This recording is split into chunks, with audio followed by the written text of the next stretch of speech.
Hi friends, ಈಗ ನೀವು ನೋಡ್ತಾ ಇರ್ಬೋದು. ಈ ವಿಡಿಯೋ ತೋರಿಸ್ತೀನಿ ನಾನು. ಈ ವಿಡಿಯೋನ 2 ದಿನದ ಹಿಂದೆ ನಾನು ಅಪ್ಲೋಡ್ ಮಾಡಿದ್ದೆ. ಇದರಲ್ಲಿ ನಾನು ಏನು ಹೇಳ್ತೀನಿ ನೋಡಿ.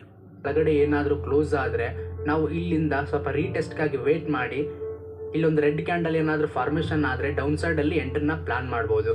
ನಮ್ಮದು ಫಸ್ಟ್ ಟಾರ್ಗೆಟ್ ಏನಾಗಿರುತ್ತೆ ಈ ಲೆವೆಲ್ ಆಗಿರುತ್ತೆ, ಸೆಕೆಂಡ್ ಟಾರ್ಗೆಟ್ ಈ ಲೆವೆಲ್ ಆಗಿರುತ್ತೆ, ಥರ್ಡ್ ಟಾರ್ಗೆಟ್ ಏನಾಗಿರುತ್ತೆ ಈ ಲೆವೆಲ್ ಆಗಿರುತ್ತೆ.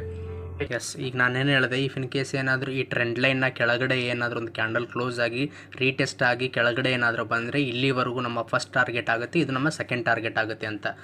ಇವಾಗ ನಾವು ನೋಡೋಣ. ಈ ವಿಡಿಯೋನ ನಾವು ಅಪ್ಲೋಡ್ ಮಾಡಿದ್ದು ಅಕ್ಟೋಬರ್ 25ನೇ ತಾರೀಕು. ಇವತ್ತು ಡೇಟ್ ಎಷ್ಟು? 27ನೇ ತಾರೀಕು. ಈಗ ನಾವು ಗೋಲ್ಡ್ ಚಾರ್ಟ್ನ ಓಪನ್ ಮಾಡೋಣ. ಎಸ್, ಇಲ್ಲಿ ನೀವು ನೋಡ್ತಾ ಇರ್ಬೋದು. ಈ ಒಂದು 1 ಅವರ್ ಟೈಮ್ ಫ್ರೇಮ್ಗೆ ಹೋಗೋಣ.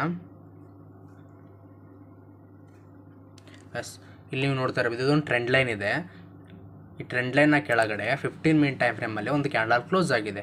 ಆಮೇಲೆ ಒಂದು ರೀಟೆಸ್ಟ್ಗೂ ಹೋಗಿದೆ. ಇಫ್ ಇನ್ ಕೇಸ್ ನಾವೇನಾದರೂ ಇಲ್ಲಿ ಎಂಟ್ರಿ ಪ್ಲ್ಯಾನ್ ಮಾಡಿದರೆ ಇದ್ರ ಮೇಲ್ಗಡೆ ಟಾರ್ಗೆಟ್ ಇಟ್ಕೊಂಡು ನಮ್ಮ ಫಸ್ಟ್ ಟಾರ್ಗೆಟ್ ಇಲ್ಲಿ ಇದೆ ನೋಡಿ, ಈ ಲೆವೆಲ್ಗೆ.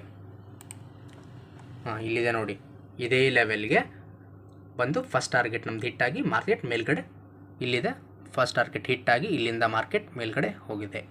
ಇದೇ ತರಹದ ಅನಾಲಿಸಿಸ್ಗಾಗಿ ನಮ್ಮ ಚಾನಲ್ನ ಸಬ್ಸ್ಕ್ರೈಬ್ ಮಾಡಿ, ಈ ವಿಡಿಯೋನ ಲೈಕ್ ಮಾಡಿ. ಥ್ಯಾಂಕ್ ಯು, ಮತ್ತೆ ಸಿಗೋಣ.